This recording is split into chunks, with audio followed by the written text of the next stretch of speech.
We're sitting down with Mr. Curtis Jackson, also known as 50 Cent, internationally acclaimed rapper and actor of the film that screened right here at the second annual Aruba International Film Festival, Things Fall Apart. Thank you so much for joining us, Mr. Jackson. How are you liking Aruba?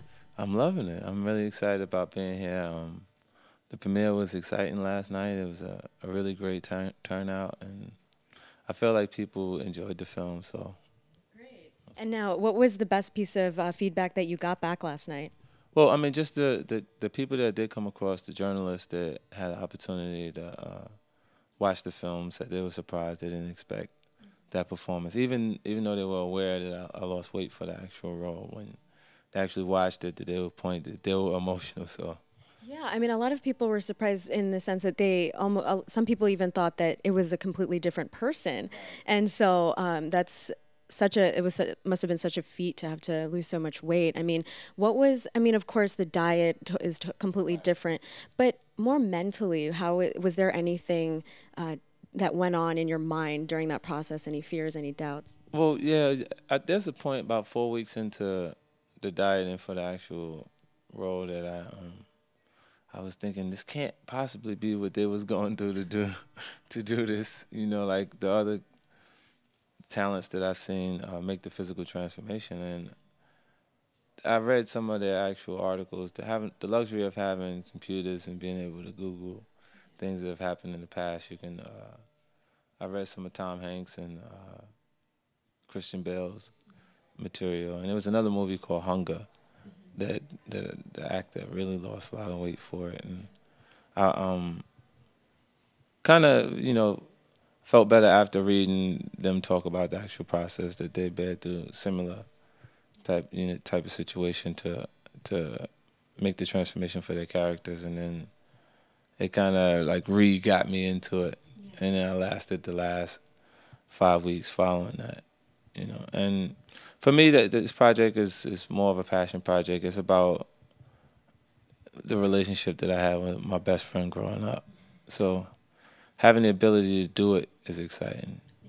And now, for those of us who still are not, as I did see the film last night, and you did a wonderful job. And for those who still have to watch the film, it is a film about a football hopeful trying to make it into the NFL who is stricken with cancer and is just struggling with that and chemotherapy and everything.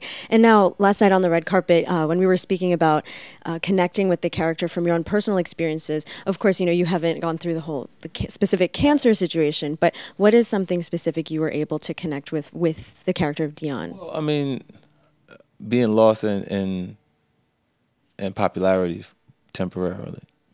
Like that happens to everyone. The abnormal space of being successful and have it be publicly noted from a male perspective, it makes a man as attractive as an attractive woman. An attractive single woman has to be selective when a single man can have what he can.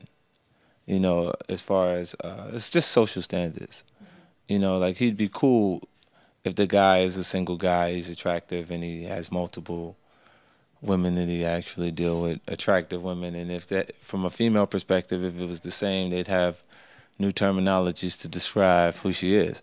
So yeah, so it's different, and Dion kind of went through that in a different way in college. Like he's the guy that they're all attracted to because he's so popular based on his abilities as a football player. And now, if you could speak about you grew up in New York City in the town of Jamaica in Queens, and I also went to high school around that area, so that was really exciting for me to think about. And I was wondering, have you been back to the area, and do you see any sort of changes around the place where you grew up? Yeah, right before I left, I was in Queens. Like I go back around there, period. My grandparents still own the home that I grew up in, but I bought them a new home away from there, so we still periodically go back around there, and still got friends that I grew up with that I say hi to and talk to. But that for me, like a lot has changed. It's a lot different.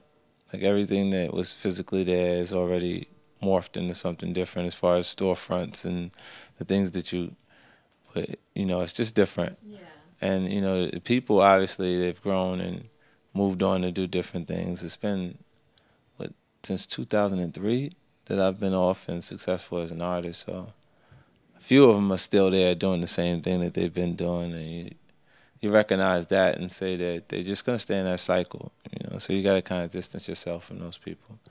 And I don't know. I think my experience. I don't regret anything. I think that the things you go through make you who you are. And if it didn't feel so bad, then it wouldn't feel so good now. That's true.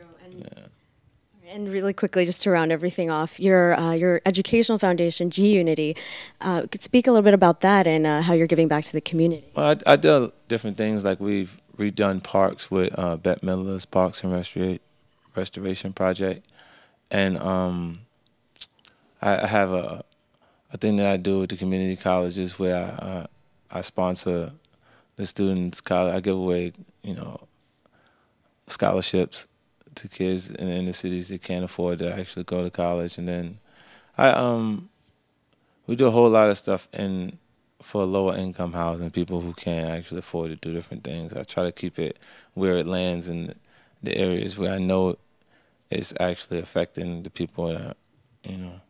That's wonderful. Well, thank you so much for joining us, Mr. Jackson, and enjoy the rest of your stay here in Aruba.